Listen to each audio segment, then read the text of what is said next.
Hello everyone, good morning. I am Dr. Bhaskar Kashyap from Superintendent Coaching Institute under Gayatri Residential School. Welcome to our YouTube channel.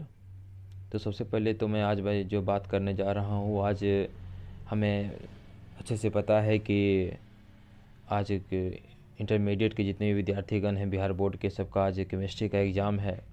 तो सबसे पहले तो सभी विद्यार्थियों को हार्दिक शुभकामनाएँ, ताकि उनका एग्ज़ाम अच्छे तरीके से संपन्न हो।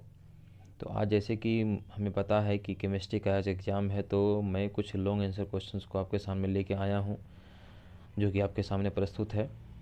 जिसमें कि जहाँ तक एग्ज़ाम में 6 क्वेश्चंस पूछे जाते हैं, जिसमें कि मैं जो आपके पास 12 क्वेश्चन लेके आया हूँ, इसमें उम्मीद है कि वो 3 क्वेश्चन ज़रूर आपके एग्ज़ाम में पूछे जाएंगे। तो अभी एग्ज़ाम में 1 घंटे का समय बचा हुआ है, तो आप लोग थोड़ा सा समय निकाल के इसे कृपया कर देख लें, जो आपके लिए फ़ायदेमंद होगा। तो देखिए, आपके सामने पहला क्वेश्चन यहाँ पे है कि आयोडीन के मुख्य स्रोत क्या हैं? आयोडीन को समुद्री घास से कैसे प्राप्त किया जा सकता है?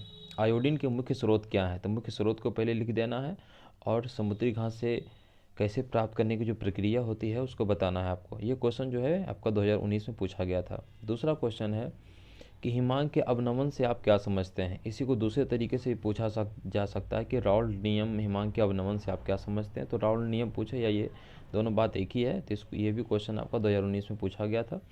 तीसरा, इसी के साथ में एक और क्वेश्चन पूछा जा सकता है कि हिमांक के अवनमन से क्या समझते हैं, तथा वाष्प दाब के सापेक्ष अवनमन से आप क्या समझते हैं। तो इसको अच्छे तरीके से आपको लिखना अपनी भाषा में। तीसरा क्वेश्चन आपका है कि प्रासरण दाब को परिभाषित करें। प्रासरण दाब को परिभाषित करें तथा साबित करें कि प्रासरणी दाब एक अनुसंख्या गुण है। इसमें पहले प्रासरण दाब को आपको डिफाइन कर देना होगा, उसके बाद इसमें प्रूफ करना होगा कि प्रासरणी दाब किस प्रकार से एक अनुसंख्या गुण है। ये भी क्वेश्चन आपका 2019 में पूछा गया है। चौथा क्वेश्चन अगर मैं बात करूँ तो कॉपर के मुख्य अयस्क क्या है? यहाँ कॉपर के मुख्य अयस्क का नाम लिख देना है, और साथ में ये बताना है कि कॉपर पायराइट जो है, कॉपर पायराइट से कॉपर का निष्कर्षण मतलब कॉपर का अलगाव किस तरीके से किया जाता है, उसकी प्रक्रिया को दर्शाना। ये भी क्वेश्चन जो है आपका पिछले साल पूछा गया है, मतलब प्रीवियस ईयर्स में। अगला क्वेश्चन आपका है कि जिंक ब्लेंड अयस्क से जस्ता धातु का निष्कर्षण के सिद्धांत का वर्णन करें। कहीं ना कहीं 4 और 5 क्वेश्चन जो है एक ही जैसा है, बशर्ते है कि इसमें बस तत्वों का नाम को अलग अलग दर्शाया गया है। तो इसमें क्या है कि जिंक ब्लेंड अयस्क से जस्ता धातु का निष्कर्षण के सिद्धांत का वर्णन करना है इसमें। ये भी क्वेश्चन आपका 2020 में पूछा गया था। आगे हम लोग आते हैं फेरो चुंबकीय। फेरो चुंबकीय तथा पारा चुंबकीय में अंतर क्या है? दोनों के बीच में कम से कम 3 अंतर को आपको दर्शाना होगा कि फेरो चुंबकीय तथा पारा चुंबकीय में क्या अंतर है। ये भी क्वेश्चन आपका 2011 में पूछा गया है। 7वां क्वेश्चन आपका है कि कार्बोहाइड्रेट क्या है? कार्बोहाइड्रेट क्या है? आप लोग जानते हैं कार्बोहाइड्रेट जो होता है वो कार्बन और हाइड्रोजन के मिलने से बना होता है। तो उसके बारे में आपको बताना है कि कार्बोहाइड्रेट क्या है, इनका वर्गीकरण कैसे किया जाता है, मतलब इनको अलग अलग कैसे किया जा सकता है, इसको बताना है आपको। ये भी 2 क्वेश्चन 2020 में आपका पूछा गया है।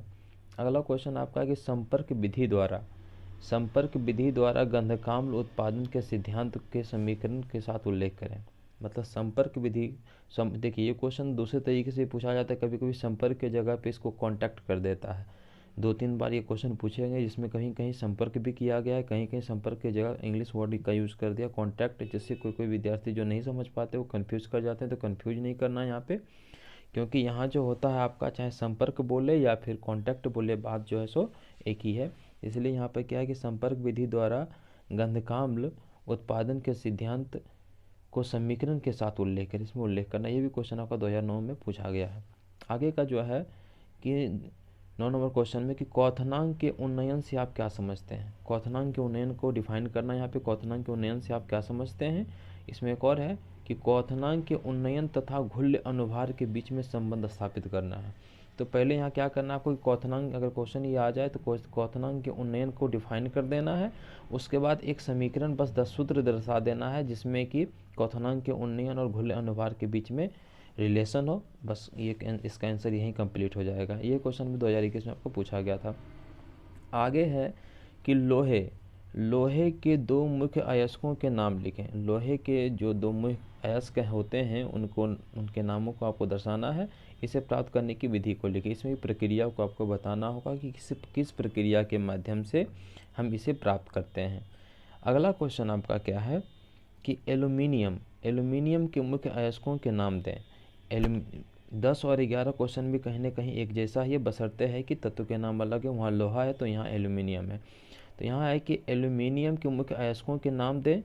अयस्क से लोहा बनाने की विधि का वर्णन करें। अयस्क का मतलब क्या हो गया यहाँ पे कि एल्यूमिनियम के जो मुख्य अयस्क होते हैं, उन एल्यूमिनियम के जो मुख्य अयस्क होते हैं उन ये उनसे लोहा बनाने की विधि का वर्णन करना है आपको। ये भी क्वेश्चन आपका 2015 में पूछा गया था। 12वां क्वेश्चन आपका लास्ट क्या है कि अभिक्रिया के वेग स्थिरांक क्या है। अभिक्रिया के वेग स्थिरांक क्या है। प्रथम कोटि की अभिक्रिया के लिए गति स्थिरांक का व्यंजक प्राप्त करें। तो देखिए यहाँ पर अब है क्या कि अभिक्रिया के वेग स्थिरांक क्या है, इसको भी आपको क्या करना है कि डिफाइन करना है, इसके बारे में बताना है। और दूसरी बात ये यहाँ पे आपको बताना पड़ेगा कि प्रथम कोटि की अभिक्रिया के लिए गति स्थिरांक का व्यंजक इसमें प्राप्त करके बताना होगा आपको। तो देखिए अब यहाँ पे है कि बहुत सारे विद्यार्थी जो होंगे सो मतलब कि आप लोग अगर कहीं भी कोचिंग क्लास किए होंगे तो आप लोगों को तो जानकारी होगी ही इन सब क्वेश्चंस के आंसर की, आपके पास नोट्स बना ही होगा।